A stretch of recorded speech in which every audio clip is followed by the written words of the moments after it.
इतवार को भारतीय फौज की तरफ से सीज फायर की शदीद खिलाफ वर्जी की गई। जोरा, शाहकोट और नौशहरी सेक्टर में जानबूझकर आम शहरियों को निशाना बनाया गया, जिसके बाद पाक फौज की भरपूर जवाबी कार्रवाई में 9 भारतीय फौजी वासिले जहन्नम जबकि लातादाद फौजी जख्मी हुए। पाक फौज के जवाबी हमले में 2 भारतीय बंकर्स भी तबाह किए गए। फायरिंग के तबादले में 1 पाक फौज के सिपाही और 3 शहरी जाम शहादत नोश कर गए, जबकि पाक फौज के 2 सिपाही और 5 शहरी जख्मी हुए। जब भारतीय फौज ने आम शहरियों को निशाना बनाया तो पाक फौज के भरपूर जवाब के बाद भारतीय मीडिया और आर्मी एक ही रात अलापते रहे और झूठा दावा ये किया गया कि पाकिस्तान में अस्करी कैंप्स को निशाना बनाया गया है और 2 तबाह कर दिए गए हैं। भारतीय आर्मी चीफ अपने मीडिया से 4 हाथ आगे निकल पड़े।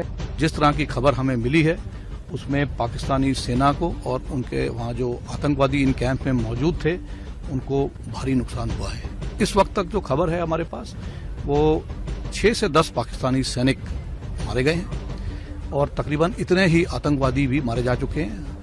आतंकवादियों के मारे जाने की खबर हमें कुछ और भी मिल रही है, जिसके बारे में हम जानकारी आपको बाद में देंगे, लेकिन हम ये यकीन के साथ कह सकते हैं कि कम से कम 3 आतंकवादी कैंप। भारतीय चीफ के मुकम्मल तौर पर झूठ के पलंदे पर पाक फौज तर्जुमान आसिफ गफूर ने भारतीय चीफ के झूठ पर रद्द अमल दिया और कहा कि भारतीय चीफ की तरफ से 3 मुबैना कैंप्स तबाह करने का झूठा दावा मायूस कुन है, क्योंकि भारतीय चीफ एक अहम ओहदे पर फाइज हैं। वहाँ ऐसे कोई कैंप्स मौजूद ही नहीं है जिन्हें ये अकेले तबाह कर रहे हैं। जनरल आसिफ गफूर ने कहा कि पाकिस्तान में मौजूद भारतीय एम्बेसी किसी भी गैर मुल्की सिफारतकार और मीडिया को लेकर आज़ाद कश्मीर जाए और भारतीय चीफ और भारतीय मीडिया के झूठे दावे जो जनता को खुश करने के लिए इलेक्शन से पहले किए गए हैं साबित करे। जनरल आसिफ ने मजीद कहा कि पुलवामा के बाद से सीनियर भारतीय मिलिट्री लीडरशिप की तरफ से झूठे दावे खित्ते के अमन के लिए नुकसानदेह हैं और भारतीय आर्मी की तरफ से इस तरह के झूठे दावे अंदरूनी मफादात के लिए किए गए हैं जो कि पेशा वाराना फौजी अखलाकियात के खिलाफ है। इसके बाद वजारत खारजा के तर्जुमान डॉक्टर फैसल ने कहा कि DGISPI की तरफ से की गई ऑफर पर अभी तक भारतीय एम्बेसी का जवाब न आना इस बात का सबूत है कि इनके पास अपने आर्मी चीफ के झूठे और बेबुनियाद दावों का दिफा करने के लिए कोई तरीका नहीं है, पर हम उनसे जवाब की जल्द तवक्का रखते हैं। इसके बाद आसिफ गफूर ने अपने एक और ट्वीट में कहा कि भारतीयों के पास अपने आर्मी चीफ के झूठ का दिफा करने के लिए कोई बुनियाद नहीं है। अगर भारतीय नहीं जाना चाहते तो जिन जगहों को निशाना बनाने का ये झूठा दावा कर रहे हैं हमारे साथ शेयर कर सकते हैं। हम खुद कल गैर मुल्की मीडिया और सिफारतकारों को ले जाकर भारतीय चीफ के झूठ का कच्चा चट्टा खोल देंगे।